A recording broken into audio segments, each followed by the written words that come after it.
நான் என்ன செஞ்சிட்டு இருக்கேன், இது என்னை எங்க கொண்டு போய் விட போகுது, நான் என்ன செஞ்சுக்கிட்டு இருக்கேன், இதனால விளைவுகள் என்ன, நான் என்ன செய்யல, அந்த விளைவுகள் எப்படி நான் பாதிக்க போகுது, நான் யார், என்னுடைய குறிக்கோள் என்ன, என்னுடைய கோல் என்ன, 10 ஆண்டுகள்ல என்னுடைய வாழ்க்கை தரம் எப்படி இருக்கணும், அந்த அறிவு அந்த இன்ஃபர்மேஷனை பொறுத்து இருக்கு. இது வந்துச்சானா நம்ம ஃபாலோவே பண்ண வேணாம், தானா குழந்தைகள் படிக்க ஆரம்பிச்சிருவாங்க.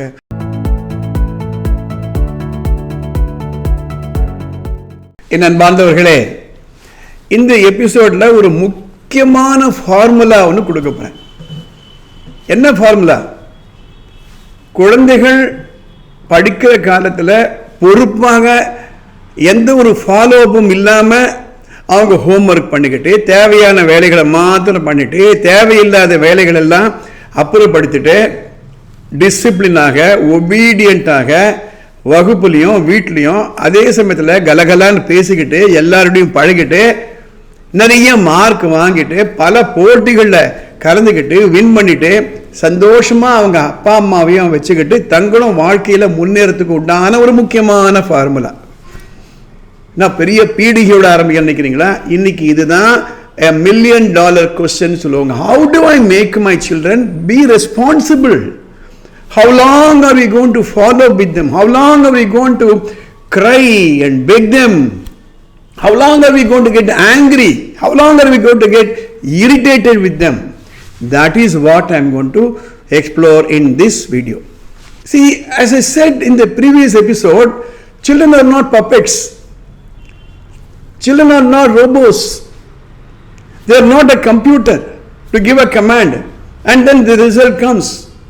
ஒரு கம்ப்யூட்டர் எடுத்துட்டு கண்ட்ரோல் P அப்படின்னா பிரிண்ட் வரும், கண்ட்ரோல் C அதை காப்பி பண்ணிக்கும், கண்ட்ரோல் V அதை பேஸ்ட் பண்ணும். It will simply obey. சொல்றபடியே கேட்கும் இவங்கெல்லாம். ஏன்னா இந்த கம்ப்யூட்டர்களுக்கும் இந்த ரோபோக்கும் உணர்வுகள் கிடையாது, ஒரு ஈகோ கிடையாது, கேள்வி கேட்கக்கூடிய அந்த ஒரு எமோஷன் கிடையாது. ஆனால் குழந்தைகளுக்கு எமோஷன் உண்டு, ஃபீலிங் உண்டு, எதிர்க்கக்கூடிய ஒரு சக்தி உண்டு, ரெசிஸ்டன்ஸ் உண்டு. இந்த ரெசிஸ்டன்ஸ் என்ற வார்த்தை கொஞ்சம் யோசனை பண்ணி பாருங்க. ரெசிஸ்டன்ஸே இல்லாம எப்படி இருக்கும் யோசனை பண்ணி பாருங்க. ஒரு தீக்குச்சி இருக்கு, ஒரு தீக்குச்சி பெட்டி இருக்கு, அது உராசும் பொழுது அங்க இருக்கக்கூடிய ரெசிஸ்டன்ஸ் காரணமாக தான் அந்த தீக்குச்சி பத்தி எரியுது. உடம்புல அந்த ரெசிஸ்டன்ஸ் இருக்கிறதுனால தான் நோய்கள் வராம நம்ம சிஸ்டம் பாதுகாக்குது.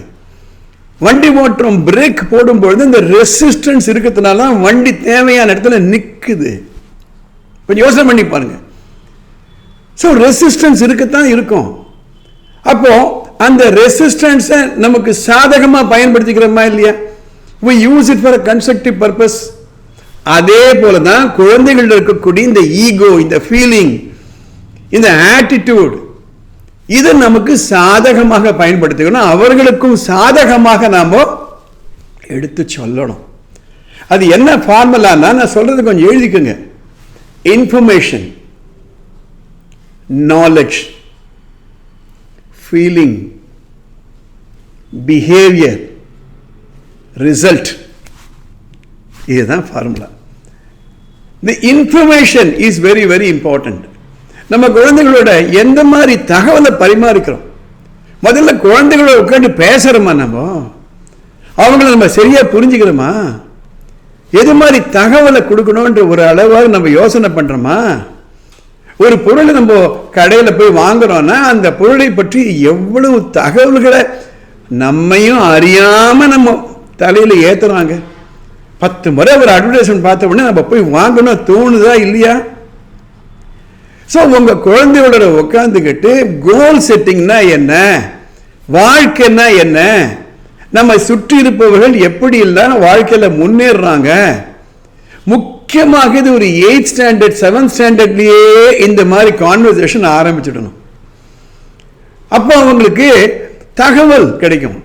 பல கவுன்சிலிங் செஷன்ல நான் பார்க்குறேன், மார்க் வாங்காம ஃபெயில் ஆகிட்டோ இல்லை ஒரு டேஞ்சர் லைன்லயோ இருந்துட்டு வருவாங்க. அவங்க அந்த குழந்தைகள்ட்ட நீ என்ன ஆக விரும்புறேன்னா கிளீனா சொல்லுங்க, நான் ஐஏஎஸ் ஆக விரும்புறேன், நான் சயின்டிஸ்ட் ஆக விரும்புறேன், நான் ஓனராக விரும்புகிறேன், போலீஸாக விரும்புகிறேன்.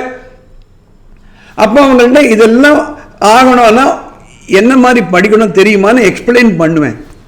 So the quality of information, நன்றாக படிக்கக்கூடிய குழந்தைகளுக்கும் சுமாராக படிக்கக்கூடிய குழந்தைகளுக்கும் பொறுப்பே இல்லாமல் இருக்கக்கூடிய குழந்தைகளுக்கும் the quality of information processing in their mind. So அவங்க ஃப்ரெண்ட்ஸ் சர்க்கிள், நம்ம ரிலேட்டிவ் சர்க்கிள், நாம பேசும் பொழுது எந்த மாதிரி புத்தகங்களை படிக்கிறாங்க, எந்த மாதிரி நியூஸை வாட்ச் பண்ணுறாங்க, யாரோட பழகிறாங்க, இந்த information quality is very very important. அடுத்த 10 ஆண்டுகளில் எந்த மாதிரியான மாற்றங்கள்லாம் வரப்போகுது, எதை நோக்கி அவங்க பயணிக்கணும், எந்த வாய்ப்புகள் வரப்போகுது, எந்த ஆப்பர்ச்சுனிட்டி வரப்போகுது, இன்ஃபர்மேஷன்.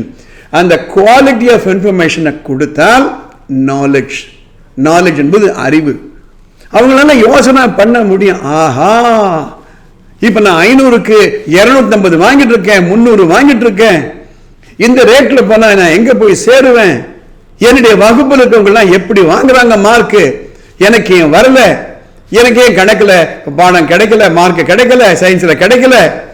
அந்த நாலேஜ் என்னைக்கு உடம்புல ஒரு பயம் வருதோ, என்னைக்கு உடம்புல ஒரு வெறி வருதோ, என்னைக்கு மனசுல ஒரு வைராக்கியம் வருதோ, அன்னைக்கு பொறுப்பு தானாக வந்துவிடும்.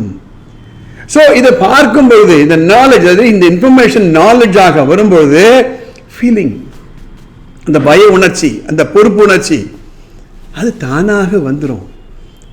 அப்போ நான் சொல்லுவேன் பயபக்தின்னு சொல்லுவேன். பயம் பக்தி, பயத்தோட சேர்ந்த ஒரு பக்தி, அது வரும்பொழுது ஆக்ஷன் தானாக வந்துடும். 8 மணி வரை தூங்குற குழந்தைகள் கொஞ்சம் கொஞ்சமா மாற ஆரம்பிச்சிருவாங்க. ஞாயிற்றுக்கிழமை சுத்தர குழந்தைகள் கொஞ்சம் பொறுப்பாக நடந்துப்பாங்க. அதிகமாக அந்த மொபைல் ஃபோனில் சேட் பண்ணுறவங்க புரிஞ்சுப்பாங்க, நான் என்ன செஞ்சிட்டு இருக்கேன், இது என்னை எங்கே கொண்டு போய் விட போகுது, நான் என்ன செஞ்சுக்கிட்டு இருக்கேன், இதனால் விளைவுகள் என்ன, நான் என்ன செய்யலை, அந்த விளைவுகள் எப்படி நான் பாதிக்க போகுது, நான் யார், என்னுடைய குறிக்கோள் என்ன, என்னுடைய கோல் என்ன, 10 ஆண்டுகள்ல என்னுடைய வாழ்க்கை தரம் எப்படி இருக்கணும், அந்த அறிவு அந்த இன்ஃபர்மேஷனை பொறுத்து இருக்கு. இது வந்துச்சுன்னா நம்ம ஃபாலோவே பண்ண வேணாம், தானா குழந்தைகள் படிக்க ஆரம்பிச்சிருவாங்க, கீழ்ப்படி ஆரம்பிச்சிருவாங்க, ஒழுக்கமாக இருந்துருவாங்க. இந்த எபிசோட 2-3 முறை பாருங்க, பார்த்துட்டு இதுக்கு உண்டான செயல் திட்டத்தை நீங்களே வடிக்கலாம். அடுத்த எபிசோட்ல பார்க்கலாம்.